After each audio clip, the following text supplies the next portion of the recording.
Good morning students आज हम करेंगे एक्सरसाइज 4.4 चैप्टर 4 फ्रैक्शन नंबर की एक्सरसाइज 4.4 करेंगे। ठीक है, इसमें बेटा दो क्वेश्चंस है एक्सरसाइज 4.4 में, और एक इस वीडियो में सिर्फ मैं एक ही क्वेश्चन करूँगी, दूसरा जो क्वेश्चन है वो मैं नेक्स्ट वीडियो में करूँगी।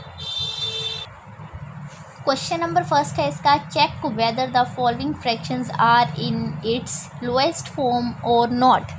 कहते हैं ये जो फ्रैक्शंस आपको जो दी जाएंगी वो आपने देखना है कि लोएस्ट फॉर्म में है या नहीं है। ठीक है, तो अगर नहीं होंगी तो हमने उसे लोएस्ट फॉर्म में बनाना है। इसके दो मेथड्स मैं आपको बताऊंगी। एक तो डायरेक्टली होता है कि कई बच्चे डायरेक्टली सॉल्व कर देते हैं।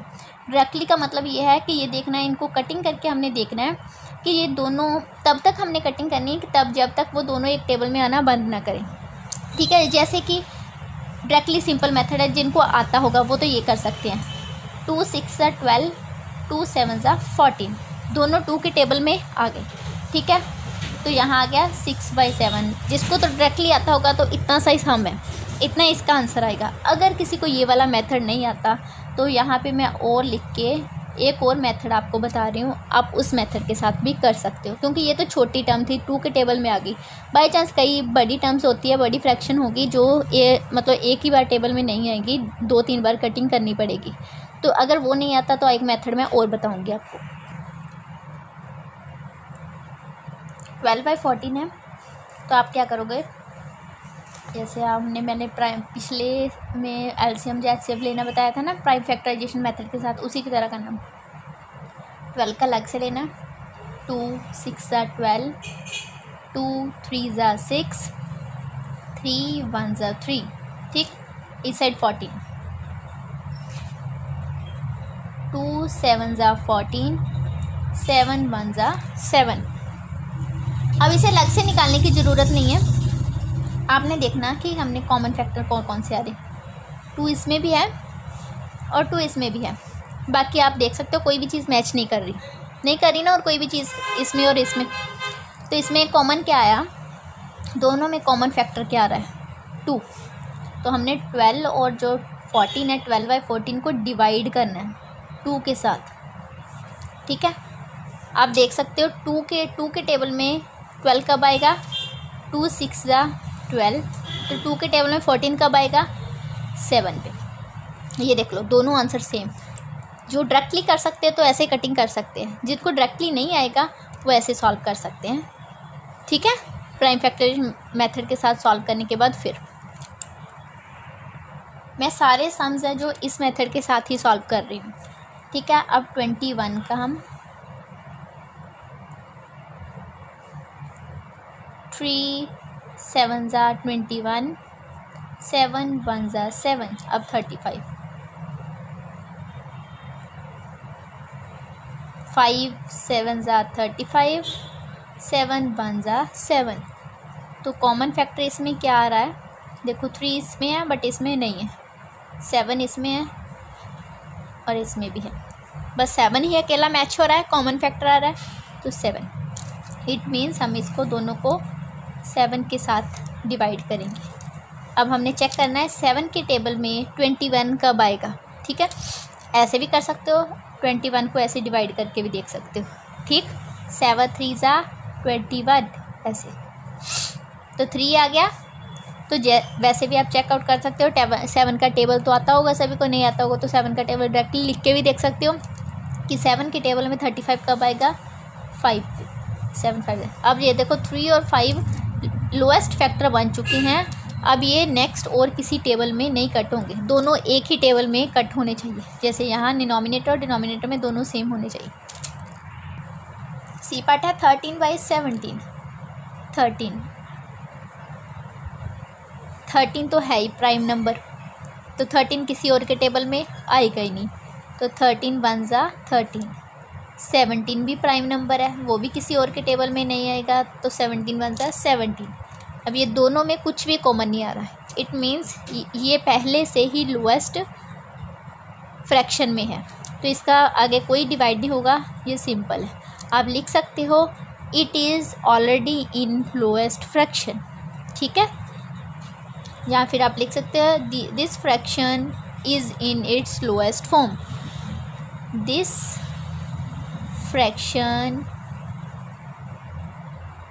is in its lowest form. ये पहले से ही लोएस्ट फॉर्म में है, क्वेश्चन में से देख के fraction are in its lowest form. ठीक है, यस सीधा लग कि ये पहले से ही लोएस्ट फॉर्म में है. डी पार्ट है 25/50. 25 का हम पहले एलसीएम लेते हैं. 5 5 25, 5 1 5. 50 का अलग से. 5 10 50, 5 2 10, 2 1 2. तो कॉमन फैक्टर इसमें से हमने ना HCF निकालना है ना LCM निकालना है, हमने जस्ट कॉमन फैक्टर देखना है. दोनों में कॉमन फैक्टर भी लगा सकते हो, HCF भी कह सकते हैं कि LCM में हम यही देखते हैं कि दोनों में कॉमन क्या आ रहा है, बस वही चीज़ होती है. तो हमने इसमें HCF ही चेकआउट करना है. ठीक, हम ये भी देख सकते हैं 5 और 5 कॉमन है दोनों में, तो यहाँ पे 5 आ गया. एक बार, दूसरी बार फिर से 5 और 5 कॉमन आ रहा है, एक बार और 5 आ रहा है. ठीक है, या तो आप सीधा 5 5 25, या तो आप डायरेक्ट लिख लो कि 25 के टेबल में ये दोनों आने चाहिए. अगर आपको 25 के टेबल में एक बार बड़ी टर्म लग रही है, एक बार में नहीं होगा, तो आप 2 बार इसे 5 5 की टर्म में कर सकते हो. जैसे पहले आपने एक बार 5 से डिवाइड किया, छोटा टेबल देखना हो तो 5 के टेबल में 25 कब आएगा, 5 5 25. ठीक है, तो 5 के टेबल में फिर से देखना है कि 50 कब आएगा, 5 10 50. ठीक, अब फिर से हमने 5/10 जो हमारा आंसर आ गया, इससे फिर से एक बार 5 से हो गया ना, उसको देख लो, ऐसे कट कर दो कि एक बार हो गया 5 से, एक 5 और रहता है, फिर से एक बार इसको 5 से डिवाइड होगा. 5 के टेबल में देखना है 5 कब आएगा, 5 1 5. अब 5 के टेबल में 10 कब आएगा, 5 2 10. ये हमारा फाइनल आंसर है. 2 बार 5 से करना था आपने. ठीक, डायरेक्टली आप 25 से भी कर सकते हो. 25 से कैसे आना था आपका, जैसे आपका क्वेश्चन था 25/50, तो डायरेक्ट आप 25 से कैसे करना था, दोनों को 25 के टेबल में 25 कब आएगा, 1 पे. 25 के टेबल में 50 कब आएगा, 2 पे. तो डायरेक्टली भी आंसर आ सकता था. पर अगर किसी को 25 से डायरेक्टली ना करना है, तो आप जितनी बार ये टर्म्स आएंगे उतनी बार उससे करते जाना आपने. नेक्स्ट 14 को हमने सबसे पहले चेक करना है. 2 7 14, 7 1 7. नेक्स्ट 21, 3 7 21, 7 1 7. ठीक है, दोनों में कॉमन सिर्फ क्या आ रहा है, कॉमन फैक्टर अकेला आ रहा है हमारे पास 7. ठीक, 7 आ रहा है, तो हमने दोनों को, इस फ्रैक्शन को डिनोमिनेटर में 7 लिखना है. अब देखना है 7 के टेबल में 14 कब आएगा, 2 पे. 7 2 14. आगे 7 के टेबल में 21 कब आएगा, 7 3. तो ये हमारा आंसर. नेक्स्ट पार्ट है हमारा 8. 2 4 8, 2 2 4, 2 1 2.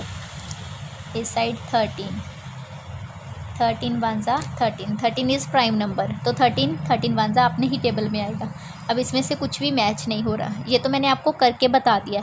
वैसे आप देख सकते थे, ये है हमारा कंपोजिट नंबर, ये 2 के टेबल में इतनी बार आ गया. 13 क्या है, प्राइम नंबर. अगर एक प्राइम, दोनों प्राइम हो तो भी वो आगे सॉल्व नहीं होगा. अगर एक प्राइम है, ठीक है, तो भी वो नेक्स्ट आगे सॉल्व नहीं होगा. अब ये देख सकते हो आप कि दोनों में कुछ भी कॉमन नहीं आ रहा, तो ये आंसर यहीं स्टॉप है. तो ये आएगा yes, this fraction is in its lowest form. पहले से ही ये लोएस्ट फॉर्म में है, क्योंकि एक प्राइम नंबर है ये, तो आगे ये सॉल्व नहीं होगा. नेक्स्ट इसका जी पार्ट है. आप इसमें से, अब मैं सॉल्व नहीं करूँगी, आप देख सकते हो 7/15. 7 प्राइम नंबर है, 15 कंपोजिट नंबर है. प्राइम नंबर वो होता है जो किसी के टेबल में नहीं आता, सिर्फ अपने ही टेबल में आता है. कंपोजिट वो नंबर होता है जो अपने टेबल में भी आता है, दूसरों के टेबल में भी आता है. तो एक प्राइम मैंने पहले पिछले क्वेश्चन में बताया, अगर दोनों प्राइम हो तो भी आगे सॉल्व नहीं होगा। अगर इसमें से दोनों फ्रैक्शन डिनोमिनेटर या डिनोमिनेटर में एक भी प्राइम आ गया तो भी वो सॉल्व नहीं होगा। अब इसमें 7 प्राइम नंबर आ गया तो ये आगे सॉल्व नहीं होगा, तो यहीं पे स्टॉप आ जाएगा। Yes this fraction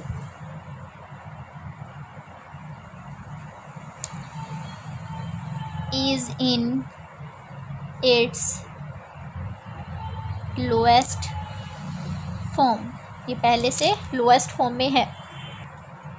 H part है 14/27, 14 2 7s are 14, 7 1s are 7, 27, 3 9s are 27, 3 3s are 9, 3 1s are 3। अब ये बेटा देखो, ये भी कंपोजिट है, ये भी कंपोजिट है, दोनों कंपोजिट है, फिर भी हमने चेकआउट करके देखा, फिर भी इसमें से कुछ भी कॉमन नहीं आ रहा ना कॉमन। इट मीन्स ये दोनों सेम टेबल में नहीं आएंगे। ये है इवन नंबर, ये है ऑड नंबर, ठीक है, फिर भी ये दोनों एक टेबल में नहीं आ रहे, तो हम क्या करें, यहीं पे आंसर स्टॉप है। Yes this fraction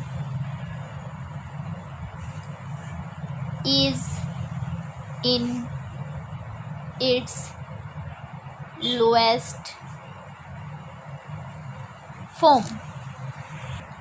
next part है 25/35, 25, 5 5s are 25, 5 1s are 5, 35, 5 7s are 35, 7 1s are 7। अब इसमें से कॉमन फैक्टर कौन कौन से आ रहे हैं, 5 5, बस इसमें 5 है, इसमें 7 अब नहीं कॉमन आ रहा, तो अकेला 5 है। तो हम दोनों को डिवाइड करेंगे 5/5 से। 5 की टेबल में 25 कब आएगा, 5 5 से 25 की टेबल में 35 कब आएगा, 7। तो ये हमारा आंसर। ये था जे पार्ट इसका। 18/23 ये कंपोजिट नंबर है, ये प्राइम नंबर है, तो वहीं पे स्टॉप। 20 अगर प्राइम नंबर है ये फिर दूसरे किसी और टेबल में आएगा ही नहीं, तो यहीं पे आ जाएगा stop. Yes this fraction is in its lowest form, ये पहले से ही लोएस्ट फॉर्म में है। तो बेटा ये थी एक्सरसाइज 4.4 का क्वेश्चन नंबर 1, ठीक। क्वेश्चन नंबर 2 इसका नेक्स्ट वीडियो में मैं अपलोड करूँगी, ठीक है। नेक्स्ट क्वेश्चन को देखने के लिए आप चैनल को सब्सक्राइब कर लें। Thank you so much.